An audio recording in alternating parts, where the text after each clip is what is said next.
noite a você que está acompanhando a TVU nesta segunda-feira, 16 de janeiro de 2017. Muito obrigado pela sua sintonia no 11 da NET, no canal 55 UHF, em tvuplay.tv.br ou através das nossas redes sociais. Vá na nossa página do Facebook, curta a página facebook.com/TV Urbana. O programa também é transmitido pelo Facebook, além da nossa transmissão via internet para todo o planeta. Muito obrigado também pelo seu retorno, pela sua interatividade. Mande suas sugestões, comentários, opiniões e, é claro, o que você quer ver aqui no 21h30 através da nossa página no Facebook, facebook.com/21h30. Infelizmente, na última sexta-feira, nós perdemos um grande jornalista no Rio Grande do Sul, a morte de Jaime Kopstein. Jaime estava marcado para vir ao programa quando foi realizar exames em dezembro e não saiu mais de dentro do hospital, no pavilhão Pereira Filho, ficou internado mais de um mês no apartamento 313, na Santa Casa de Misericórdia. Várias vezes eu estive conversando com o Jaime, recebi dele ensinamentos e o Jaime, que é um adorador de rádio, literatura, muitas vezes abriu a possibilidade de ver o programa e conversar comigo a respeito da maneira como estava realizando as entrevistas. Por isso, nós que gostaríamos de ser homenageado o Jaime com uma entrevista a respeito da visão dele de jornalismo e de mundo, que sempre foi uma visão muito atual. Vamos colocar um pequeno trecho de uma entrevista que eu realizei hoje na Rádio Guaíba com o editor Marco Sena, da Besouro Box. O Jaime deixou um livro inédito que será editado ao longo desse ano, publicação sobre os pensamentos dele.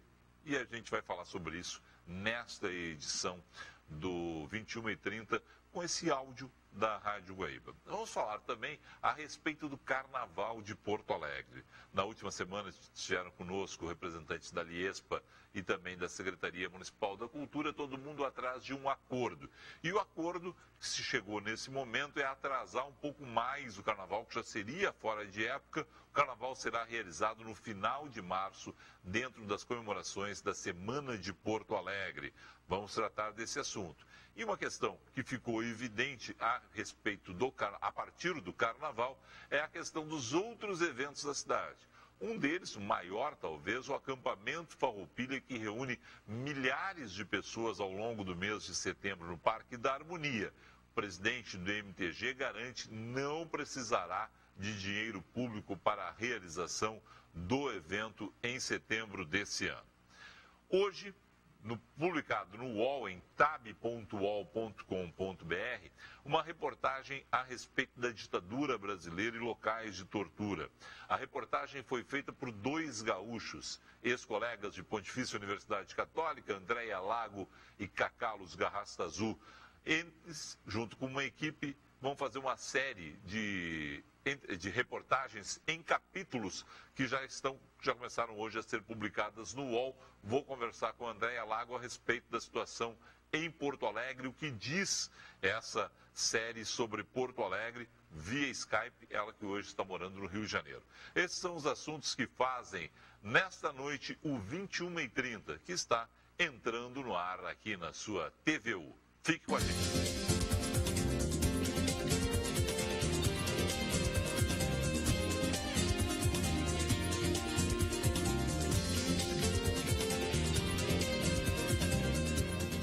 A questão do Carnaval 2017 em Porto Alegre. Prefeitura e Liga das Escolas de Samba entraram em um acordo e o Carnaval vai ser realizado na capital gaúcha durante a Semana de Porto Alegre, no fim de março. A gente está em contato com o presidente da Liespa, esteve conosco a semana passada, Juarez Gutierrez. Ele esteve aqui junto com o Érico Leotti, da Secretaria Municipal da Cultura. Juarez, boa noite. O que ficou definido entre Liga, escolas, Prefeitura em relação ao Carnaval 2017 na cidade?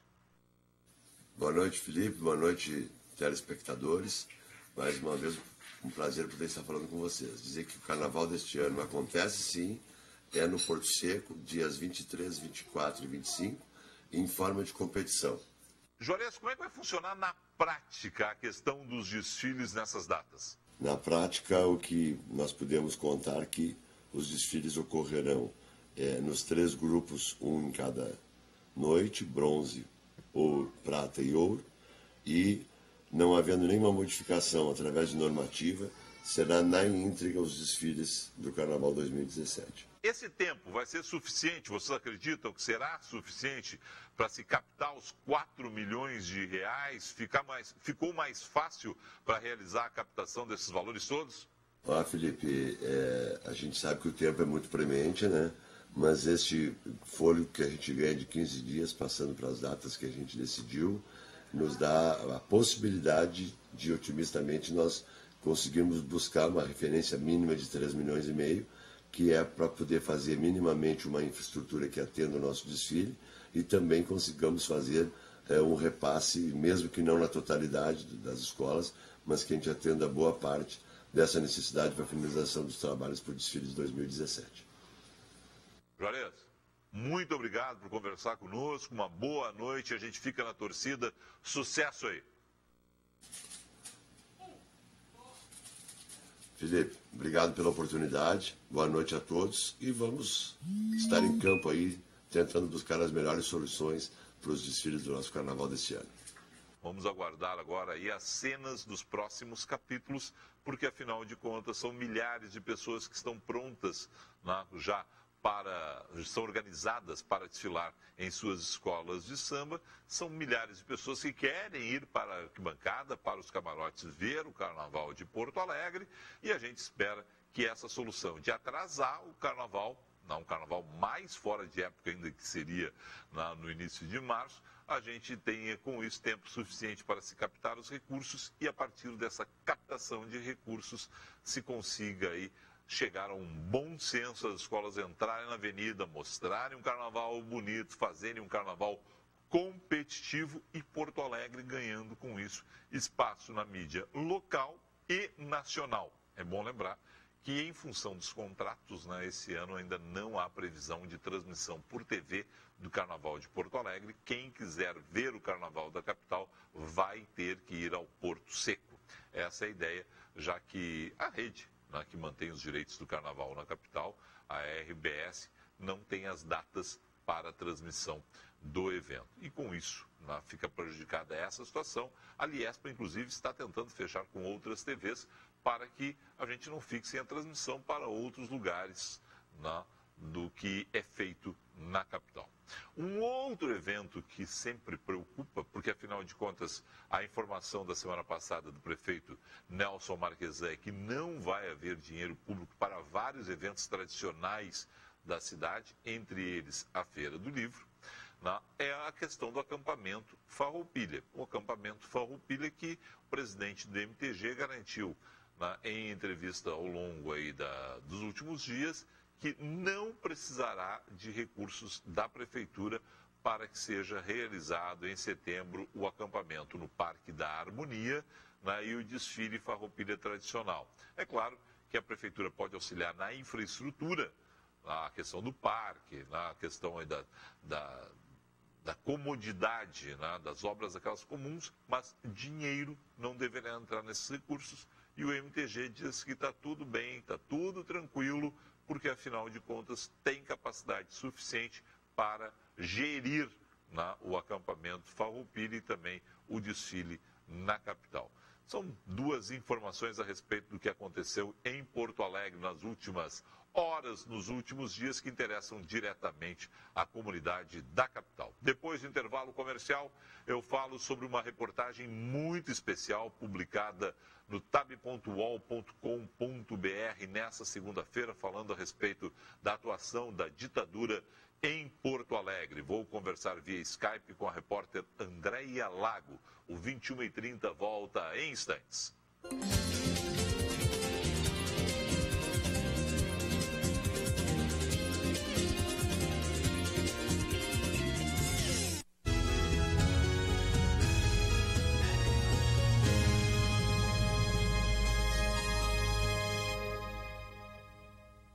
Venha conhecer a Galeteria Sbardelotto, um dos mais tradicionais restaurantes italianos de Porto Alegre. Experimente as delícias do seu rodízio de massas e carnes, buffet de saladas e sobremesas que vão surpreender seu paladar. Agora com as novidades do vazio ao molho de mostarda, bife à parmegiana, risoto de frango e panquecas de chocolate. Na Plínio Brasil Milano 1669. Acesse galeteriaesbardelotto.com.br. TV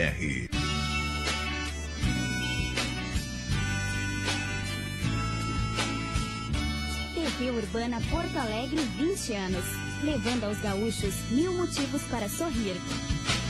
Porto Alegre, grande Porto Alegre, terra de um porto sempre muito alegre. Veja as cores do sul na tela da TV.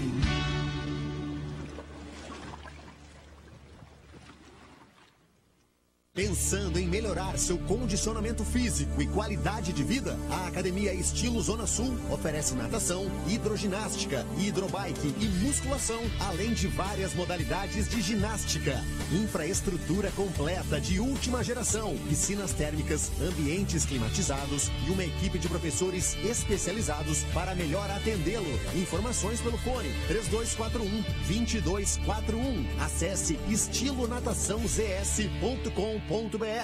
Todo mundo está se conectando na TVU Online. E você vai ficar de fora? Acesse tvurbana.tv.br. Modernidade e requinte são com os móveis da Toque Glass. Móveis para alta decoração com ampla linha de mesas de jantar, aparadores, mesas de centro, buffets e outros, revestidos em espelho ou cristais coloridos. Venha conferir nossos preços especiais direto de fábrica. Toque Glass. Qualidade, design e sofisticação em móveis para seus ambientes. Acesse nosso site toqueglass.com.br.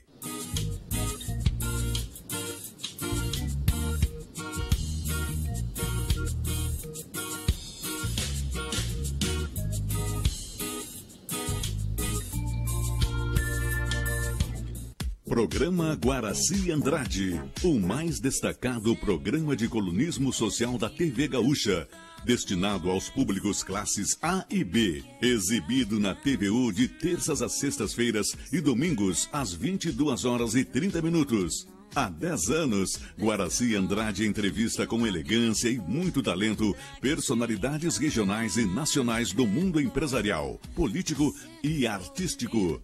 E apresenta os mais importantes eventos regionais e o que há de melhor na alta sociedade gaúcha.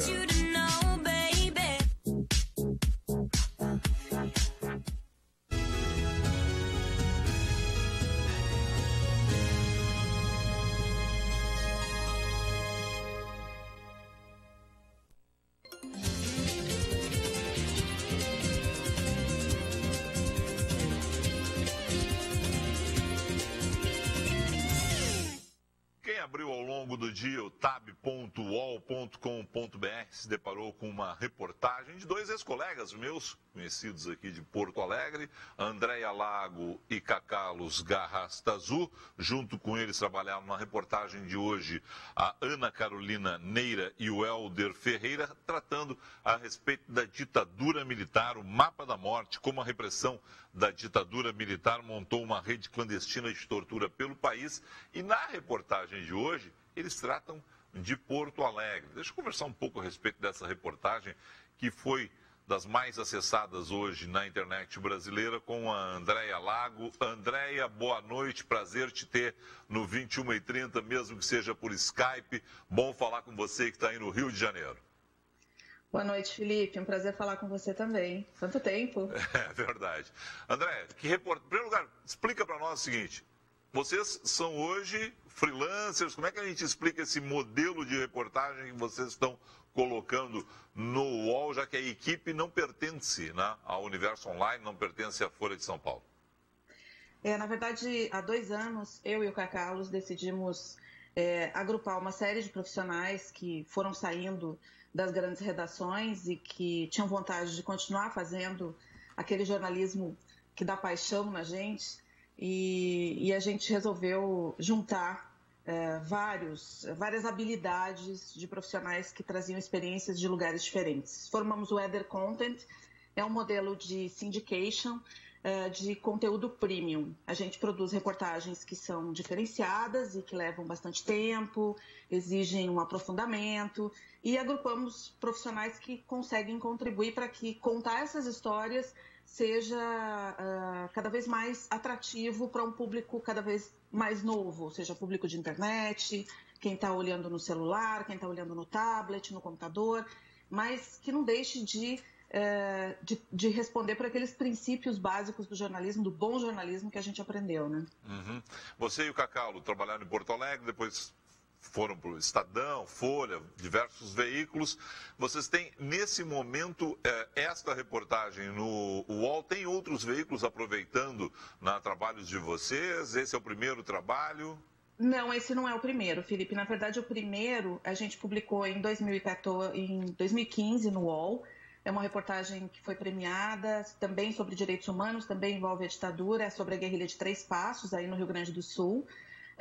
Uma reportagem exclusiva, a gente garimpou os diários do líder dessa guerrilha, que foi o primeiro levante armado contra a ditadura. E essa reportagem ganhou um prêmio no final do ano passado e foi também licenciada para o UOL, que se interessou em comprar esse conteúdo. O modelo de licenciamento é basicamente uma entrega do conteúdo pronto, finalizado para publicação pelo veículo, sem possibilidade de alteração, mas de acordo com os parâmetros, enfim, visuais daquele veículo que está publicando. Todos os profissionais são remunerados, é um modelo de negócio que não é voluntariado, enfim, todos são remunerados, mas se dedicam com exclusividade a um determinado tema durante algum tempo para poder produzir essas grandes reportagens. A gente tem outras em andamento e outros clientes que já manifestaram interesse em licenciar conteúdo premium do Éder. Que legal. Bom, vamos lá, vamos falar sobre esse mapa da morte, né? O que vocês trazem no UOL de hoje que diz respeito a Porto Alegre, né? Afinal de contas, vocês fizeram uma investigação a respeito da situação da ditadura na capital gaúcha. Olha, é interessante, assim, principalmente para mim que sou gaúcha, perceber que todo esse modelo de centros, de aparatos secretos da ditadura, de cárceres clandestinos usados pela repressão, ele iniciou em Porto Alegre. Provavelmente muitas pessoas, assim como eu, já passaram em frente a um casarão, numa área residencial do Bonfim, ali na rua Santo Antônio, e que ficou conhecido como Dopinha. E muitas pessoas certamente não sabem que lá dentro presos políticos foram torturados durante 2 anos, entre 64, após o golpe militar, até 66. E esse casarão, ele era alugado, ele era uma propriedade privada, alugado pelo governo do Estado, que era responsável pela Secretaria, enfim, toda essa estrutura da repressão no Rio Grande do Sul estava atrelada à Secretaria de Segurança do Estado, que cedeu esse casarão para essas atividades clandestinas da repressão. Uhum. André, essa questão da investigação, né? Essa história chegou para vocês de que forma, né? Por que vocês começaram a editar a reportagem Mapa da Morte pelo Rio Grande do Sul? Há uma sequência de capítulos prevista, né? Há uma sequência de capítulos, a gente organizou essa sequência de uma forma cronológica. Em Porto Alegre, esse é o primeiro porque ele passou a ser usado em 64, foi usado até 66, e em 66 tem um caso muito famoso aí no Rio Grande do Sul naquela época, que é o caso do Sargento das Mãos Amarradas, teve uma grande publicidade em plena ditadura já, e que denunciou o uso daquele casarão para atividades clandestinas da repressão. Com isso, os militares suspenderam a utilização desse tipo de cárcere secreto e só foram retomar esse modelo lá em 1970, depois do AI-5, depois que a luta armada, a guerrilha começou a atuar de forma mais grave, né? mais forte. E aí esse modelo do Rio Grande do Sul foi replicado para o Rio de Janeiro, para São Paulo e para uma série de outros estados. A Casa Azul, que fica em Marabá. Era o maior centro clandestino, e o mais conhecido, certamente muita gente ouviu falar, é a Casa da Morte de Petrópolis, que ficou muito conhecida, depois, inclusive, de ter sido, enfim, confirmada a utilização daquele sobrado lá de Petrópolis pelo coronel Paulo Malhães, que morreu 2 anos atrás, um ano atrás, como sendo um local usado pela ditadura para torturar presos políticos. Muitos deles sumiram na Casa da Morte. É triste. Esse projeto, ele chegou para a gente, Felipe, voltando à primeira pergunta, por uma das repórteres, a Ana Carolina Neira. Esse foi o projeto de TCC dela, de conclusão da Faculdade de Jornalismo, virou um livro-reportagem, que ela me entregou. Ela foi minha aluna e eu achei extremamente interessante porque abordava a Casa da Morte de Petrópolis, mas também outros 2 locais em São Paulo que eu desconhecia completamente, embora eu seja uma pessoa que lê muito sobre esse tema. E aí, quando eu fui dar uma olhada no relatório final da Comissão da Verdade, eu percebi que a comissão abordou esse tema, mas a imprensa em geral, ela não conseguiu se aprofundar, até pelo tamanho do relatório final da própria CNV. E achei que merecia, então, trazer essa história com mais detalhes à tona, para que as pessoas, as novas gerações principalmente, conheçam essa história que é tão sombria e tão triste, né? É triste dizer isso, mas na verdade é o seguinte, o Rio Grande do Sul exportou um modelo, não é isso? É triste, mas é verdade. É um modelo que ele se inspira muito na doutrina francesa de tortura, é muito inspirada nessa doutrina, tanto é que o regime militar trouxe para o Brasil um dos principais representantes dessa doutrina, que era o general Paul Sarrès, que veio para o Brasil treinar os militares brasileiros nesse modelo de interrogatório sob tortura para extrair informações e que acabou no Brasil se espalhando por vários estados. Vocês têm dificuldade ainda de acessar os atuais arquivos? Como é que está a situação, a relação com as Forças Armadas nessa questão histórica hoje? Como é que se faz uma pesquisa dessas? Há dificuldade ainda? Ainda há, sim. É uma pena, mas do lado dos militares, nós tentamos contatos com alguns que ainda estão vivos e que foram citados e estão mencionados na reportagem, nessa rede da repressão que a gente identificou. E não há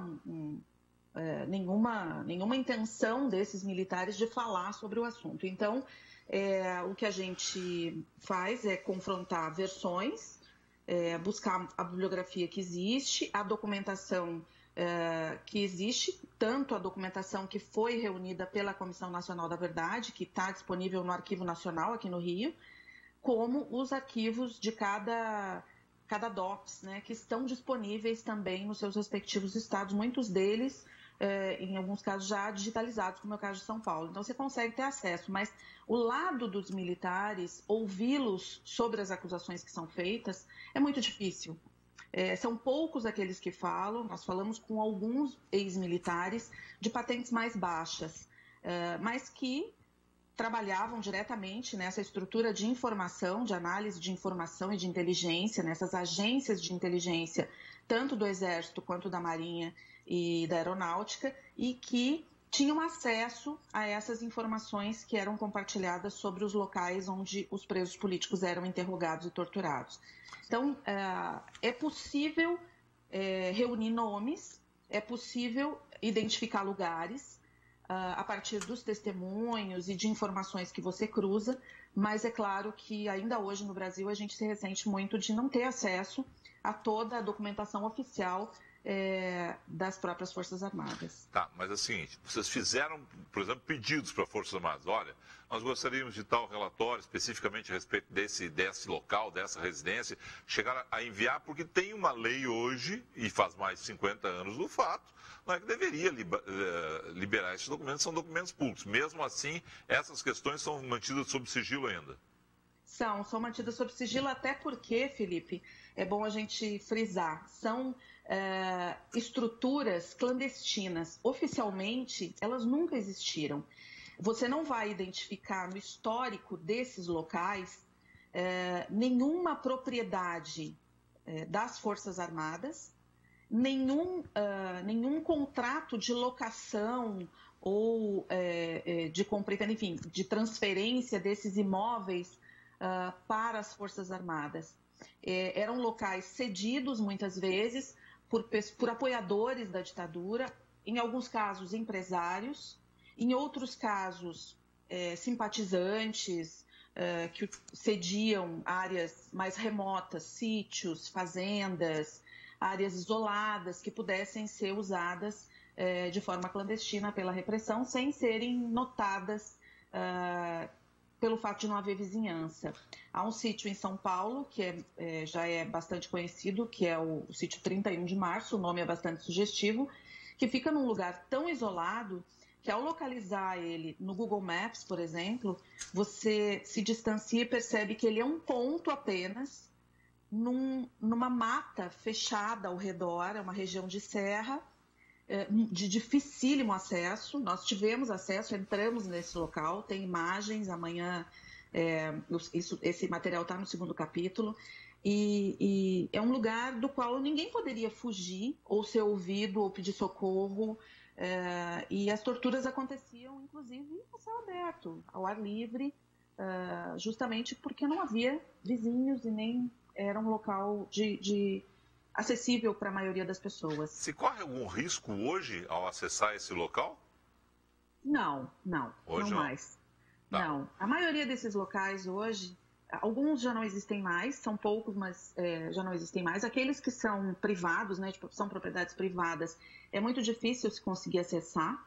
E a gente teve muita sorte em alguns locais, a gente conseguiu acessar, mas a gente, por exemplo, não conseguiu acessar a Fazendinha em Alagoinhas, na Bahia, porque era um quartel em construção na época que foi usado para tortura. Hoje é um quartel e, pelo simples fato de nós estarmos na rodovia em frente fazendo imagens, nós fomos abordados e pediram para que a gente se retirasse.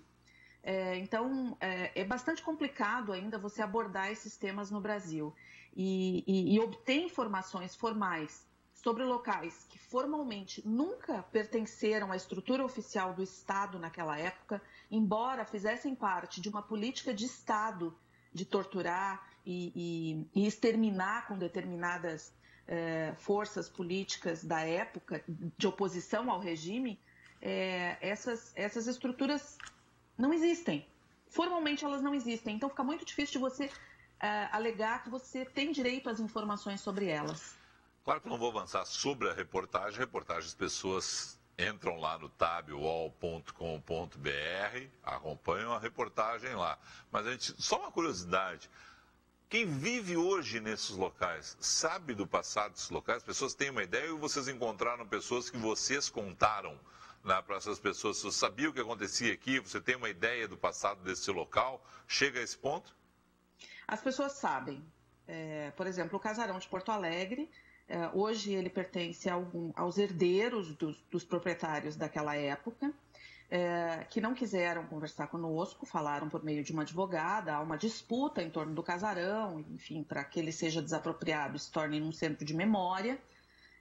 E o que acontece é que essas pessoas alegam que ele estava alugado e foi usado com desvio de função para outras funções que não eram as que estavam previstas no contrato de locação.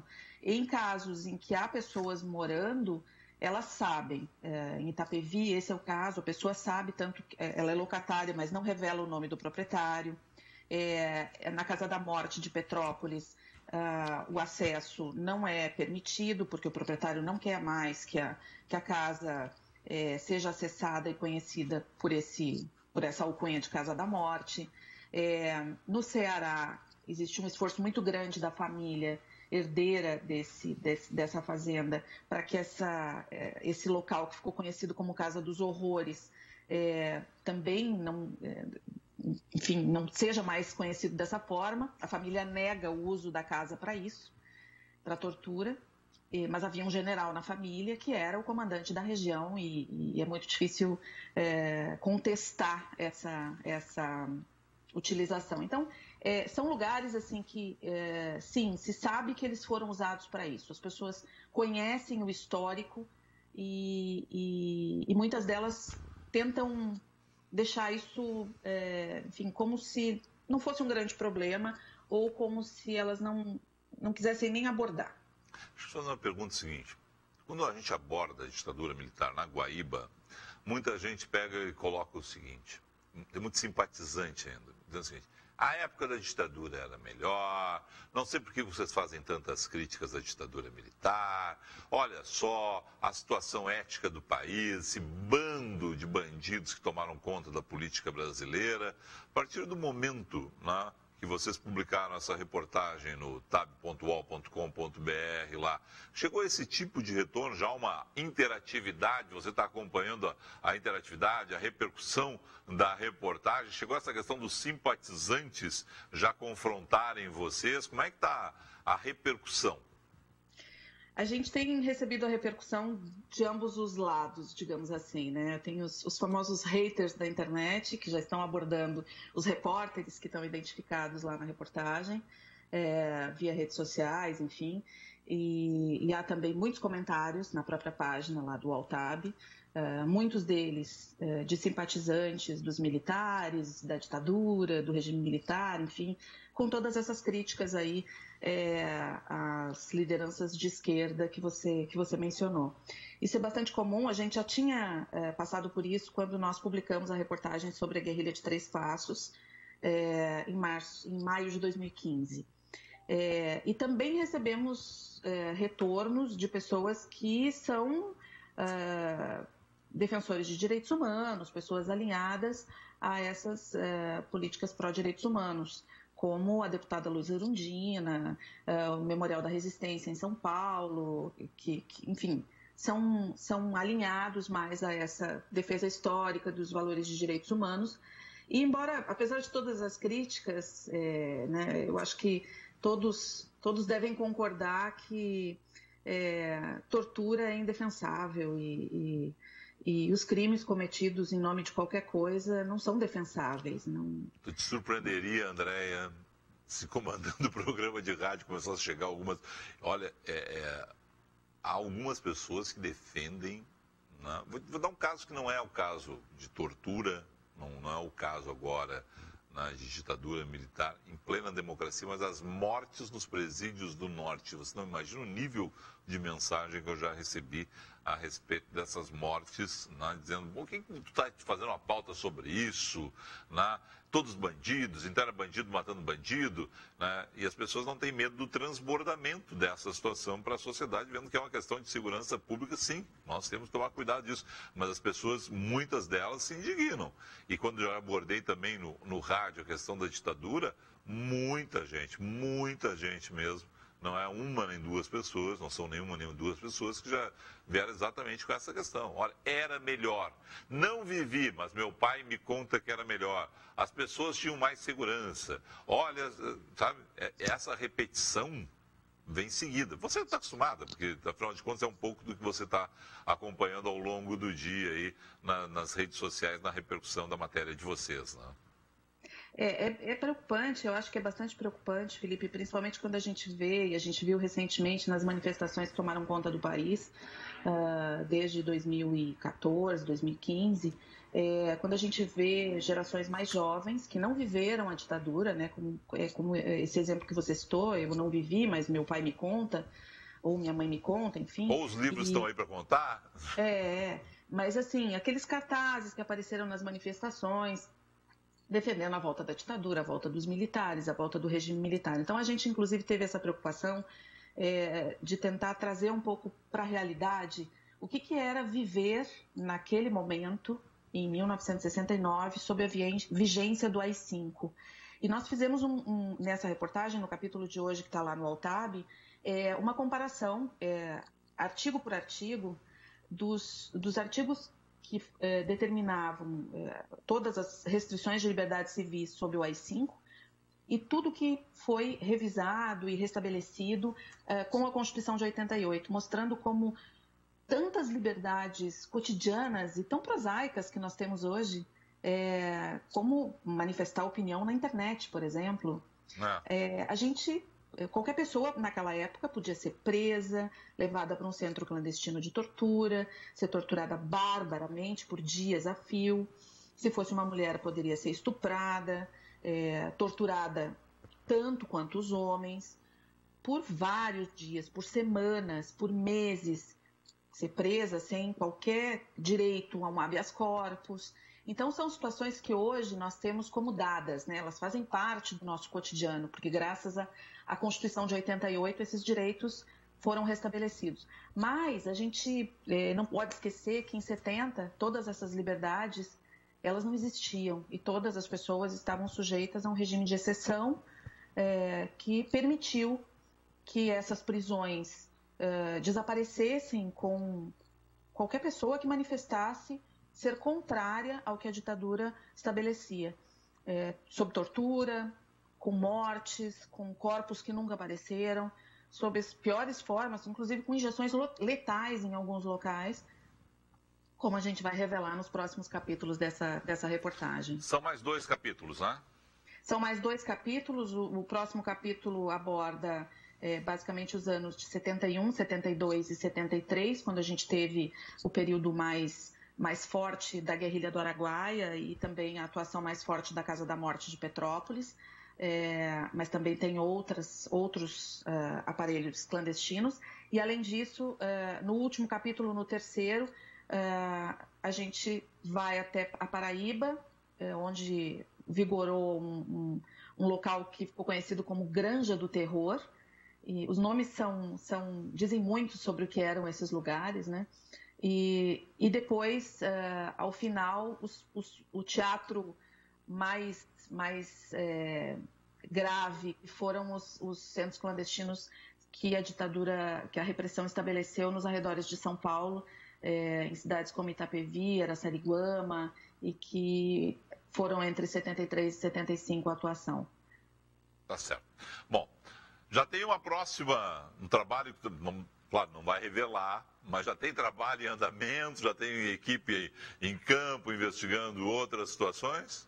Já tem sim. É incrível como, assim, é bom ver que tem muito jornalista aí com boas ideias, querendo produzir conteúdo relevante, importante para a sociedade e procurando a gente justamente para tentar viabilizar a publicação desses conteúdos. A gente junta uma equipe, a gente trabalha o conteúdo, prepara ele, deixa bonito como está esse do Altab, para que a gente possa contar as histórias que precisam ser contadas, né? Claro. Então, tem várias reportagens em andamento e a próxima que você deve ver aí nos próximos dias tem a ver com a transposição do Rio São Francisco. Opa, já tem aí a manchete, pelo menos. Só deixar claro, né? Claro, a Andréia está lá com outro retorno, né? Mas a gente passou aqui sem abrir a reportagem, porque vá lá, abra você a reportagem, tab.uol.com.br, né? E confira o mapa da morte, né? É uma reportagem longa e tem esse negócio que é legal da internet, porque afinal de contas também te dá uma série de possibilidades de interatividade, né? O Cacalos é um gênio da fotografia, mas você consegue fazer outros infográficos, facilita, né? Não é apenas aquele negócio, o material impresso, né? A internet dá outras possibilidades de edição, né, André? Fica muito legal. É verdade, é verdade. E é interessante que, assim, para essa reportagem a gente precisou ficar rodando em alguns lugares e tivemos, inclusive, de geolocalizar alguns endereços, porque são endereços que nem o Google Maps identifica. Esse do sítio 31 de março é um deles. Então, o Cacalos tinha muito essa tarefa de, além de fotografar, geolocalizar para que a gente pudesse depois colocar no mapa esses endereços e provar que eles de fato existem e, enfim, são de difícil acesso, mas eles estão lá, eles existem. A gente foi ao Pará, eu e o Cacalos, para ouvir vítimas de tortura dos militares no combate à guerrilha do Araguaia.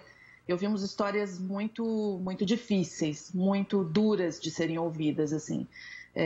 Muito difícil você manter ali a tranquilidade e continuar perguntando e gravando e fotografando quando você vê um senhor de 85 anos que foi torturado por ser comerciante e vender alimentos para guerrilheiros que eram do PCdoB e estavam espalhados em diversas cidadezinhas da região do Araguaia. Então, são histórias muito tocantes de personagens que não podem simplesmente ficar nas sombras, né? Nem esses endereços e nem esses personagens. Não, com certeza. Andréa, bom conversar com você, mesmo que seja por Skype. Era maneira da gente pegar e conversar rapidamente sobre uma reportagem que está hoje repercutindo em todo o Brasil, esse mapa da morte. Bom conversar com você, bom conversar também, mesmo que tenha sido apenas teclar pela internet com o Cacalos antes da gente pegar e começar aqui a abrir esse Skype para te entrevistar. Sucesso para vocês em novas reportagens, vamos ficar aguardando aí os próximos 2 capítulos que devem sair amanhã e quarta, na sequência? Exatamente, o conteúdo totalmente aberto no Altab. Tá, amanhã e quarta, e aí... cenas dos próximos capítulos, a próxima reportagem, ela já deu pelo menos a ideia, transposição do Rio São Francisco, onde eu imagino tem a rolo pra caramba, rapaz. É verdade. Sucesso. Prazer falar com você, Felipe. Sucesso aí. Obrigado, hein? Obrigada, um abraço. Conversei com a jornalista gaúcha Andréa Lago. Com o Cacalos Garraça Azul tem imagens do Cacalos também, e também tem a participação mais do que especial da Ana Carolina Neira e do Helder Ferreira na reportagem de hoje. Nas reportagens dos próximos dias, outros jornalistas se juntaram ao grupo para a produção desse Mapa da Morte. O 21h30 vai a um rápido intervalo comercial. Na sequência, a gente traz mais informações para você. Fique bem informado, fique ligado na TVU. Voltamos em instantes.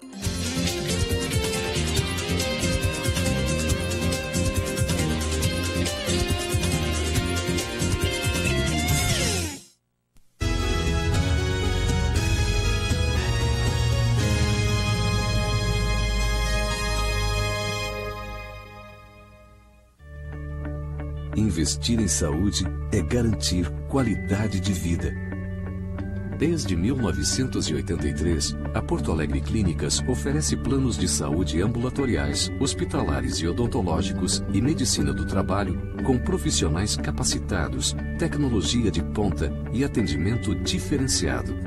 São serviços de excelência, prestados para a segurança do funcionário, o sucesso da empresa e a tranquilidade da família. Com unidades na capital, Cachoeirinha, Canoas e Gravataí e ampla rede credenciada na região metropolitana, a Porto Alegre Clínicas coloca à disposição todas as especialidades médicas e terapias. Tudo isso proporciona muito conforto e agilidade nos mais diversos diagnósticos e tratamentos. É mais saúde e tranquilidade para a sua empresa, para você e para a sua família. Porto Alegre Clínicas. Soluções completas em saúde.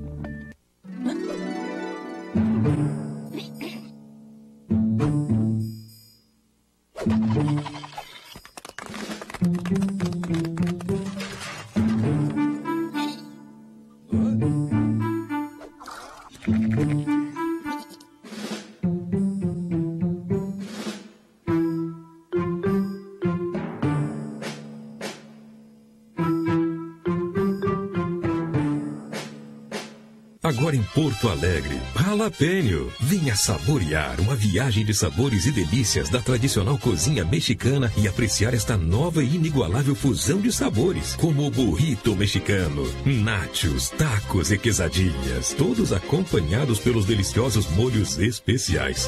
Com ou sem pimenta, um deleite para os paladares mais exigentes. Pensou comida mexicana? Já pro Jalapeno. Praça de alimentação do Bourbon Shopping Vale de Assis, Brasil. A vida é feita de momentos, detalhes. A cada dia se apresentam novas oportunidades. Momentos perfeitos ou mágicos, momentos certos, emocionantes.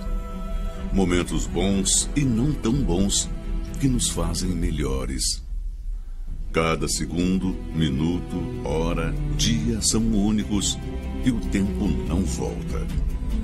Este é o momento de sonhar, de realizar, enfrentar novos desafios, avaliar os resultados e, se for o caso, olhar para dentro e refletir. Momento de estarmos juntos, dar uma força uns aos outros. Momento de abraçar ou desabafar. Vivemos em uma busca desenfreada para garantir o nosso futuro e muitas vezes não percebemos que o mais importante é o agora. Vamos viver cada minuto como se fosse o último. Não deixe para amanhã o que pode ser feito hoje. Este é o nosso momento. Muito obrigado por compartilharem este momento conosco. TVU, a nova TV dos gaúchos.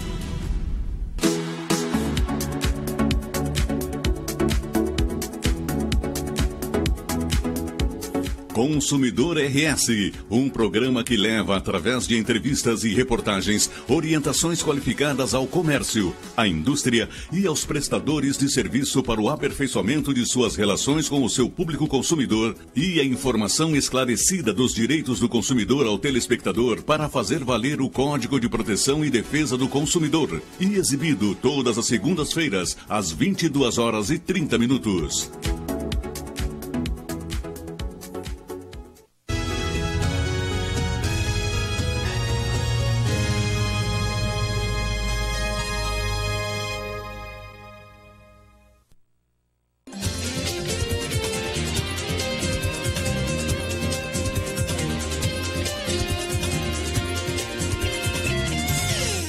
Faleceu na última sexta-feira Jaime Copstein, que ficou conhecido através do rádio, do Gaúcha na Madrugada, onde colocava o pato para animar todo mundo, para manter todo mundo acordado. Era um radialista que mantinha as pessoas acordadas de diferentes formas. Na interatividade, as pessoas conversando com ele através das informações de serviço, porque levava lá advogados, médicos para conversar com os ouvintes e também, é claro, através da sua inteligência que instigava a todos a seguirem ouvindo um programa que era feito da meia-noite às 3h. Jaime nos deixou na última sexta-feira. Infelizmente, não pôde estar aqui no 21h30 ainda em novembro, quando o convidamos. Depois, em dezembro, reforçamos esse convite ao Jaime. No dia 5 de dezembro, conversou conosco dizendo que não poderia estar aqui porque no outro dia ia fazer uns exames. Ao realizar os exames, já foi detectado nele um carcinoma e aí, é claro, que ficou hospitalizado. Ficou no pavilhão Pereira Filho da Santa Casa desde 6 de dezembro até sua morte na última sexta-feira. Mas o Jaime era uma querida figura, uma grande figura, uma figura que animava a todos nós. Eu estive algumas vezes com ele, falava sobre o programa, falava sobre as entrevistas, mas mais, ao redor dele, lá no apartamento 313 da Santa Casa, computador, livros, notas que estavam tomadas em blocos, tudo a respeito de ideias para serem escritas. E o Jaime, foi revelado hoje na Rádio Guaíba, na quinta-feira entregou originais de um livro para o editor Marco Sena, da Besouro Box. E como o Jaime deveria ter estado conosco, é uma figura que eu sempre conversei muito, aprendi muito com ele, a gente vai colocar um áudio exatamente do Marco Sena para lembrar um pouco dessa figura e já noticiar a respeito disso. Vem aí uma obra inédita de Jaime Copstein, os originais já estão na mão do editor. Eu conversei com o Marco Sena hoje pela manhã na Rádio Guaíba. Vamos colocar um trecho dessa entrevista aqui no 21h30. Infelizmente, nosso tempo é pouco, mas vamos ampliar essa história. Você recebeu originais de um novo livro do Jaime, você esteve também na Santa Casa, no pavilhão Pereira Filho, ele é absolutamente produtivo, te entregou originais, né? Exatamente, eu tive a felicidade de poder conversar com o Jaime quinta-feira, um dia antes do falecimento dele, né? E ele me chamou lá, queria conversar comigo, eu fui lá na quinta e ele me passou com bastante que a vontade que ele tinha, de repente, de alguns pontos que ele tinha, queria que publicasse, né? Ele me entregou, ele disse, eu não estou conseguindo mais tempo para organizar esses pontos e tal, agora contigo. e gostaria que tu trabalhasse nisso para mim e tal. E eu até brinquei com ele, pô, tu não vai partir antes da gente terminar isso junto, esse projeto, não vai me deixar com essa bomba. Eu brinquei com ele, ele estava muito bem e tal, né? Ele deu uma risada e tal, me orientou em algumas coisas, me entregou um pendrive com vários contos dele, e que eu já imediatamente comecei a organizar.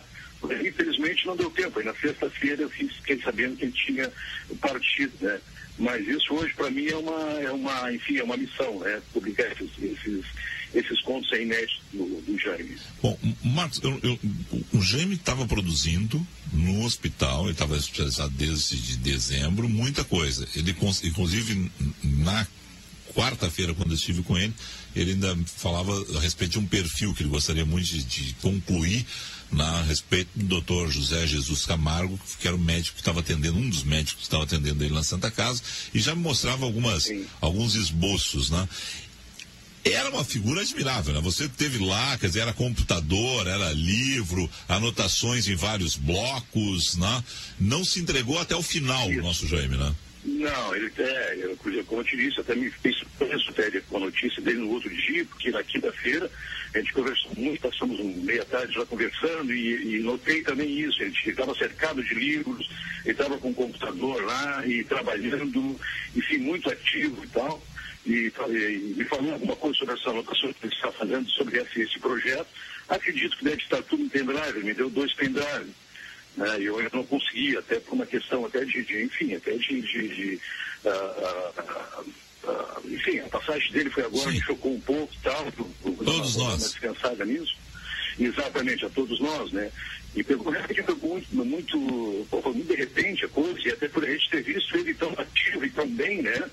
A gente não esperava que fosse tão rápido assim a passagem dele. Mas isso me surpreendeu mesmo, apesar de toda a fragilidade dele ali na cama e tal, ele estava realmente numa intensa produção, né? E com muitos planos ainda. Ele tinha uma pressa, digamos assim, de lançar esse material. Isso eu senti muito nele. Ele tinha pressa disso. Isso é uma que eu não tenho mais cabeça, como eu te falei, né? Então, eu estou meio assim atrapalhado, então vou largar para ti, me orientou em algumas coisas assim. E dá uma olhada nesse material e vê o que a gente pode fazer. Foi esse o diálogo que a gente teve. Mas como tu disse, realmente fiquei surpreso com todo aquele aparato que ele tinha em volta ainda, realmente no finalzinho, está muito voltado para a literatura e para o livro, né? É impressionante, eu ficava impressionado pela energia dele. Mas claro que é muito cedo ainda para se falar, mas você trabalha com alguma previsão de lançamento desse material inédito?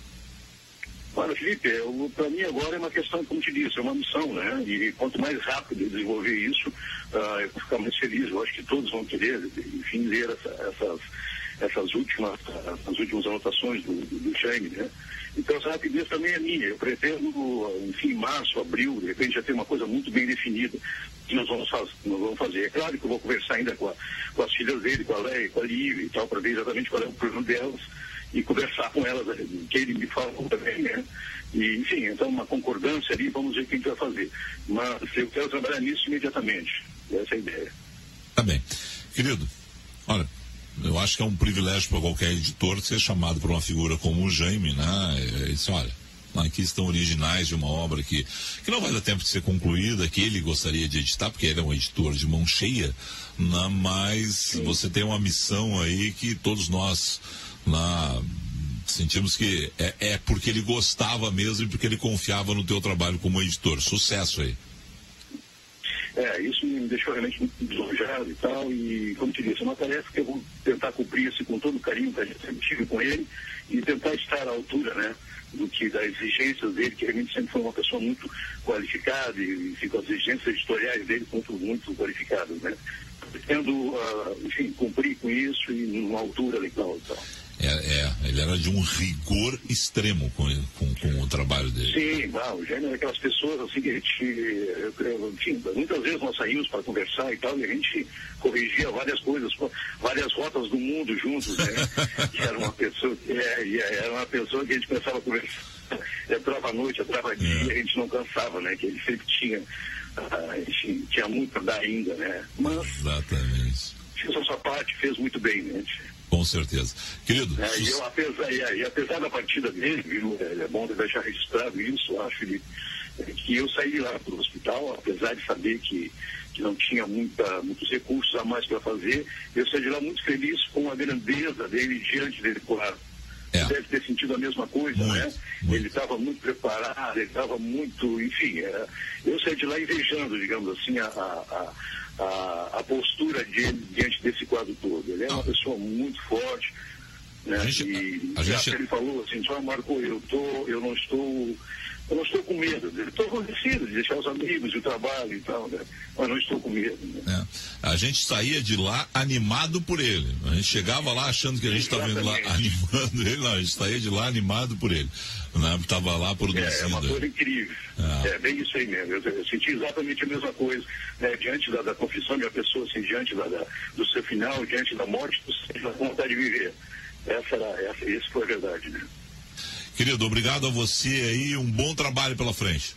Obrigado, Felipe, eu te dou notícias aí, tá? Tá bem. Bom, agora a gente fica no aguardo desta nova obra do Jaime, e tem outros originais que ainda não foram consultados. Quem sabe saiam novos livros a partir disso. A você que nos acompanhou, muito obrigado pela sua sintonia, o 21h30. Fica por aqui, nós voltamos amanhã. Até lá, tchau.